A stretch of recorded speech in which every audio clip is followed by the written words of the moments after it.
La France rit, l'Élysée tremble. Emmanuel Macron vient de vivre sa pire humiliation depuis le début de son quinquennat, et c'est une Américaine qui lui a porté le coup de grâce.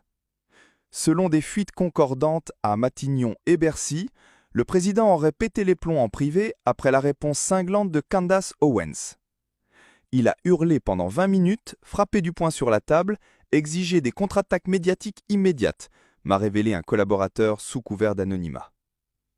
Pire encore, un élu Renaissance présent lors de la réunion crise m'a avoué la voix tremblante: Macron a qualifié Owens de pute médiatique avant de réaliser que ses propos étaient enregistrés. Le palais est en mode panique totale. Et pour cause, la vidéo de la polémiste conservatrice, vue par 12 millions de personnes en 48 heures, est un chef-d'œuvre de destruction politique. Vous battez votre mari devant le monde entier et c'est moi la harceleuse?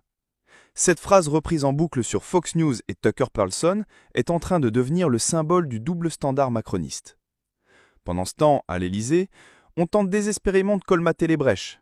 Mais selon nos informations exclusives, Gérald Darmanin aurait refusé de monter au créneau pour défendre Brigitte. « Je ne suis pas l'avocat personnel de la First Lady », aurait-il balayé lors d'un conseil restreint. La ministre de la Culture, Rachida Dati, tente de noyer le poisson avec ses propres affaires judiciaires. Mais personne n'est dupe. Un cadre LR furieux m'a glissé. Ils ont transformé la présidence en feuilleton de TF1. Entre Brigitte qui perd ses procès, Macron qui s'énerve comme un ado et Dati qui joue les girouettes. C'est la descente aux enfers. Et l'opposition? Marine Le Pen jubile en coulisses. Jordan Bardella prépare une motion de censure symbolique sur la diplomatie du ridicule. Jean-Luc Mélenchon, lui, ricane.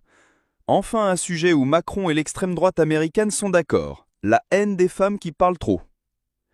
Mais le vrai danger est ailleurs. Selon un diplomate en poste à Washington, le département d'État s'interroge sérieusement sur la stabilité mentale de Macron.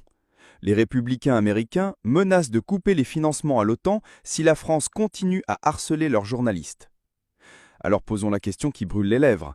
Emmanuel Macron a-t-il perdu la tête en croyant pouvoir museler Internet ? Ou bien est-ce le début de la fin pour un président qui ne maîtrise plus rien, même pas sa propre femme? Une chose est sûre, quand le chef de l'État est en est réduit à faire la une du Daily Mail et CNN pour des gifles en public et des procès ridicules, la France n'est plus une puissance, mais une pitrerie mondiale. Et vous, croyez-vous encore à la grandeur macronienne? Ou bien assistez-vous, comme nous tous, à l'effondrement en direct d'un régime à bout de souffle? Parce qu'une chose est certaine, si ce fiasco ne vous donne pas envie de scruter chaque mouvement de l'Élysée, alors vous avez déjà abandonné